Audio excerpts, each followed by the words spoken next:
Thanks everyone for the opportunity to speak. Pretty excited to be here. So we did some scientific workflow testing using a Panasas AS20 device with direct flow file transfer protocol. So for those of you who don't know BioTeam, we're a research IT consulting firm. We've been around for about 15 years.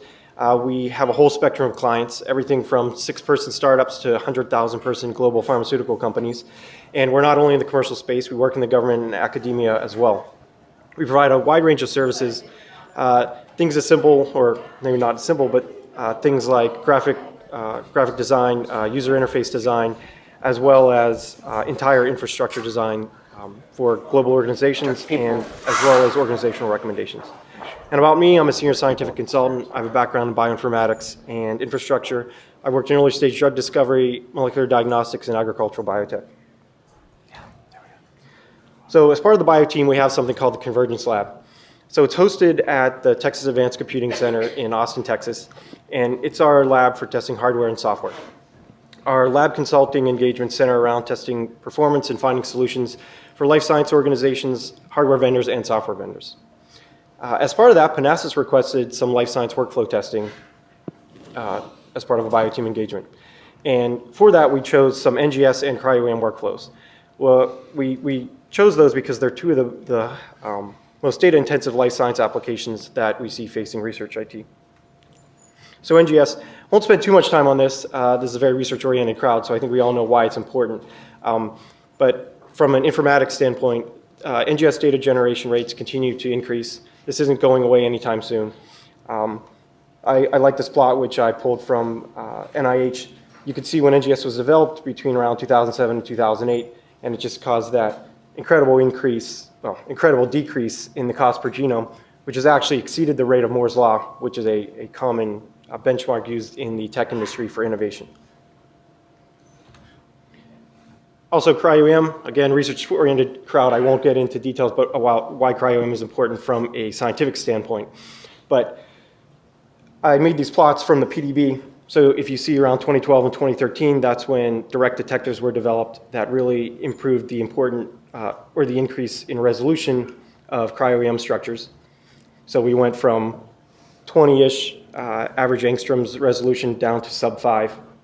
And then also around that time, you see the rapid increase in number of solved structures in the PDB. So 10 years ago, there was 50 structures solved that year, and then last year there was just over 500. I checked for Q1 of this year, and there were 230, so we're on track for 1,000 or more this year. And as part of that, this is becoming a new challenge in research informatics. So just like NGS caught everybody off guard in around 2007, I believe CryoEM is going to do the same thing. So for the datasets and workflows, I use the HG38 reference genome and the NIST 8398 for my study genome to do the Bwa indexing and alignment. For CryoEM, I chose the ribosome structure of the malaria parasite Plasmodium falciparum, and this was chosen because it's clinically relevant, publicly available, and rely on the #1 software used for CryoEM data processing publishes the benchmark results for this.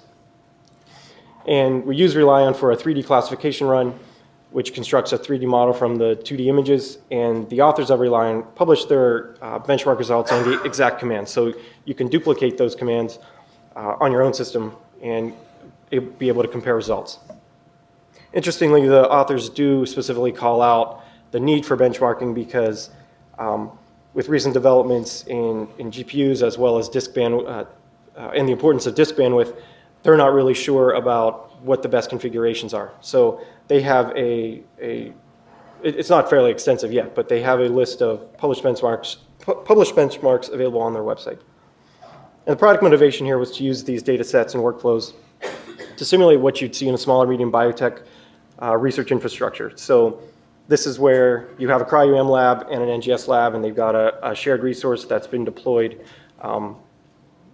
as kind of a plug-and-play solution. So our test platform, we had 2 40-core compute nodes, 256 gig of RAM, and 2 NVIDIA K80 GPUs each.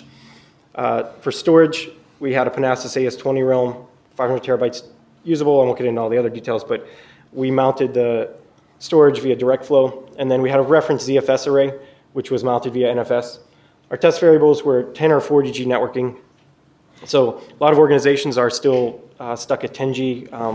I was actually just at one that was excited about just doing a 1G refresh. But you'll see we actually demonstrated some improvement on just from changing 10 to 40G. So you really can take advantage of that increased network bandwidth. The other variable is whether we use the AS20 or the ZFS as the read-write location. So no scratch disks were used or anything like that. Everything was read and written to one of those mount points. So BWA alignment, BWA is known to be CPU bound, not disk bound. So we see no difference there. That's as expected. We just did this to make sure, as a control, to make sure there's no weirdness going on. And you can see how BW scales with number of CPUs. Next results are BWA indexing. So BWA indexing is not multi-threaded. It's a single-threaded process. So what I did is launch 16 indices or indexing runs at the same time. This is known to be I/O intensive. And how does this work? Yeah. And so that's primarily why I wanted to test this with different storage arrays. So on the bottom in blue, we see the Panasas AS20 over 40G networking. Then in what looks like green is the AS20 over 10G networking. In orange, we see ZFS over 10G. And then in yellow, we see ZFS over 40G. So in this case, lower is better. Important thing to see here is with direct flow, it's faster in both cases than ZFS, and it gives a more even performance. So your index is complete at about the same rate. Another curious thing is, despite upgrading to the higher bandwidth, performance is actually reduced with ZFS, and this may have something to do with how NFS manages internal queuing. For CryoEM, this is single client 3D classification without a GPU. The AS20 is in blue and ZFS is in orange. So again, we see slightly more consistent results, but also an improved performance. And that shows the importance of disk bandwidth in non-GPU CryoEM classification. And the authors do specifically call that out in their tutorial as well as their instructions. These results are actually better than, they're about 4 times, the AS20 is about 4 times faster than what the authors published, but they don't specifically say what their disk array is. They just say it's BGFS, and they don't give any more specifics. And just as a point, this is completion time in hours. So doing 25 iterations as per their benchmark takes several days. CryoEM results with the GPU. So here, this is dual client, so we have 2 nodes with 2 GPUs each running this benchmark, and they track almost equivalently. And you can see the completion time is reduced to minutes instead of hours. One of the important things to note here is our NVIDIA K80s do have about 50 gigabytes of graphics memory combined per node, and the data set was right around that size. So what we may be seeing here is the actual data set is completely loaded into graphics memory. And our results are much faster than what's presented on their benchmark website, and I think that's because they were using much more commodity GPUs like the ones you can get from Best Buy or Amazon. And the thing to keep in mind is that's actually pretty common still in research IT, building your own desktop or trying to get GPUs that are sort of consumer grade and using them for scientific applications. They will work, but there is a noticeable performance decrease. Finally, we have some mixed workload results. So here I used 2 nodes. In one node, I ran the 16 BWA indices, and then I did 16 iterations of the Relion software using the GPUs. So again, it's hard to see here, but the results are actually equivalent for the GPU accelerated CryoEM.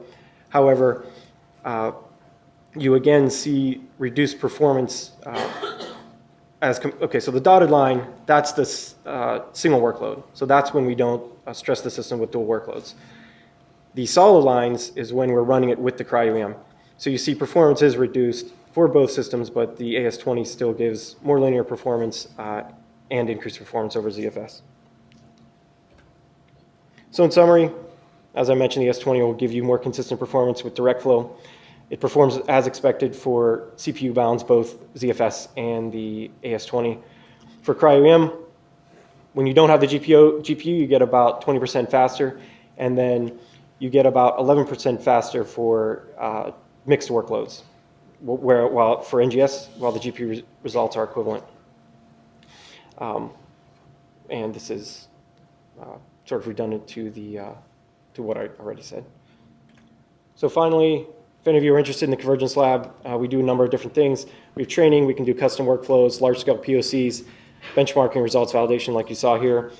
We've got some petascale capable storage systems, 100G capable LAN, and a mixture of nodes. And another thing, for those of you interested in data transfer, we do have a 100G internet to drop. And we have continued improvements in baseline capabilities. BioIT world's over, so booth 441 doesn't matter, but you can email labs@bioteam.net or just find the lab section on our website. Thanks. Dave, you can go. Any questions? Hi there, I'm David Sallak with Panasas. We partnered with Adam Marko of BioTeam. Wonderful organization to work with. I can't recommend them enough. They're a lot of fun to work with. So describe what we are. So we're a storage manufacturer, and we have a lot of customers in the life science and CryoEM and bioinformatics space. So a little explanation about the technology behind that test that was just discussed. Why are we in this business? So Panasas has a feeling that we're one of many storage companies that exist in the life science markets. This is a space that's commonly held by, in the large space, file systems like Lustre and GPFS. You heard my friend Dave Hyde from WECA as a new entrant in this space, and I used to work over at EMC Isilon, now Dell EMC Isilon, so they're also commonly found in this space. We're in the on-prem space. So the BioIT conference was discussing benefits that still exist for when you're doing consistent workloads, on-prem infrastructure, mostly for data transfer purposes, is a very strong benefit toward being able to make those consistent workloads get done. And then as you need to be able to get workloads done in peak or unique circumstances, bursting into cloud or leveraging cloud resources make a lot of sense too, and coupling those things together. So why are we here? Our point of view is there's a lot of ways that you can use storage technology to be able to get your work done. And ultimately, our objective is, can you find a technology that's both fast and simple? And it turns out that's actually really hard. So that's why we're here. So Panasas is used by a lot of life science customers. I'm pointing up two here. So Dr. Warren Kaplan is Chief of Informatics over at Garvan Institute, which is out of Sydney, Australia. They're going through a refresh of our Panasas product right now. They've been a customer for 4 years, do a lot of childhood disease research, and they've been very happy with the fact that they have 80 researchers and nobody on their IT staff, because the Panasas just works, it's reliable, consistent, fast, and doesn't need their time. So they focus on research. And that's what we think matters. We don't want you to be good at storage, frankly. If you are, you shouldn't be in this room, unless you're like me. You should be putting data on good, easy, fast storage. Another thing we did back in October is we partnered with the University of California, San Diego, and the Microbiome Innovation Institute. We donated some kit to them so that they're able to work with our product to be able to focus more on research and leverage those benefits to the community that geXc has presented to in the San Diego portion of the United States market. So happy to be working with geXc and the DMARC team here for the second time in the United States as they make their efforts known down here in the US. So what do we do? Support research. This is how we do it. So we make a clustered parallel data storage product. High bandwidth linear scale, as you heard Adam illustrate and show. Very nice consistency. That's what our customers in other markets such as energy research, in the government space. You heard mention of another geXc conference coming up at NIH. The NIBC, a part of NIH, is a customer of Panasas. And they like the fact that we offer very balanced price performance and we make it easy to manage. So part of that is being reliable and durable. I've had customers call us the Honda of storage. So why is that? That was a PhD fellow who called us that, and he's an individual that drives a Honda. And he says, why? Because we're reliable and durable. We always work. And from his point of view as a researcher, that's what he wants. He doesn't want the fastest product because he knows that comes with side effects. Oftentimes, it's not working. because even though it's fast, it requires a lot of maintenance and reliability is a concern. He wants to be able to focus on getting his projects done, which means storage should just work invisibly in the background like electricity, always be there. Therefore, making it simple and easy to manage. A lot of our customers love the fact that we are a low-touch, easy-to-scale product. So we live in a space where medium and large-scale products that get into the petabyte range or greater are commonly found. You heard the data points presented earlier here that we live in a world that's generating this data and is doing it exponentially larger year on year. Therefore, this is a common challenge that you're going to have if you're dealing with these data sets. How do you hold and retain and manage them as they grow? And in that space, these are a lot of the products that you'll commonly find. So we live in the space where if you need higher performance, it's a technically complex world, HPC. These are the products that you'll find there. Luster products, GPFS spectrum scale products, they're very good. They're very fast, they're very powerful at scale. They're also quite complicated to manage and run. So if manageability is important to you and you want it to be easy, there's a lot of very strong enterprise quality products that are out there in the marketplace too. The challenge is fast and easy is hard to find, and that's what makes us unique in the marketplace. So this is the world we live in. These are the workflows and the customers that we have in the life science and the bioinformatics space that use us and rely on us. I mentioned UC San Diego and the Microbiome Institute as one of our most recent partners. We're very proud of this association and relationship with these researchers that are accomplishing great things. Brief overview of what it is. This is what our stack looks like as a technology. We've been in business for 15 years shipping product. Our chief scientist was one of the co-authors of the Berkeley RAID paper. So the very concept of distributing data across multiple drives, that is in our founding of the company, and it's the foundation of how we built this storage product. So make storage that's reliable and scalable and easy to manage comes from the way we were founded and written. You'll find if you look out and research how long does it take to make a really good, durable, scalable file system that can work at petabyte level, it takes about 10 years. We've been doing this a very long time. We've got that mastered. So there's software, and that's the items in gray and yellow. Yellow are your standard protocols, how you talk to storage technology. We developed our own protocol in addition. It's called DirectFlow. It's a parallel I/O protocol that does all kinds of special extra cool things, and it runs on our own parallel file system. So we engineered all that ourselves, and we put it on hardware that we've engineered and qualified. So that's our director for metadata scaling and our hybrid storage layer, which is a bladed architecture that's quite commonly found in HPC. And this is what it often looks like. Why are we different and why are we cool? I'd like to say. So I came from a world of clustered scale-out NAS. Once I discovered that 10 years ago, it was amazing. You could attack any node from any point, get into the namespace, everything worked except when it didn't. And the thing that we do is parallelize it. So imagine talking to all the nodes of all your storage all at once. That's linear scale and why we're able to get that easy, balanced performance. So things we're hearing from the research community, you want more variability and selectability to customize your products. You want to have greater performance from those products. You want to be able to use emerging technologies. We heard the mention around graphics memory and NVIDIA technology, very popular. So what we've done is we took our existing architecture and the metadata layer, which is the items in yellow, and we broke that out. So now it lives in its own separate appliance, and that's our active store director. We scale metadata independent of data now for the first time.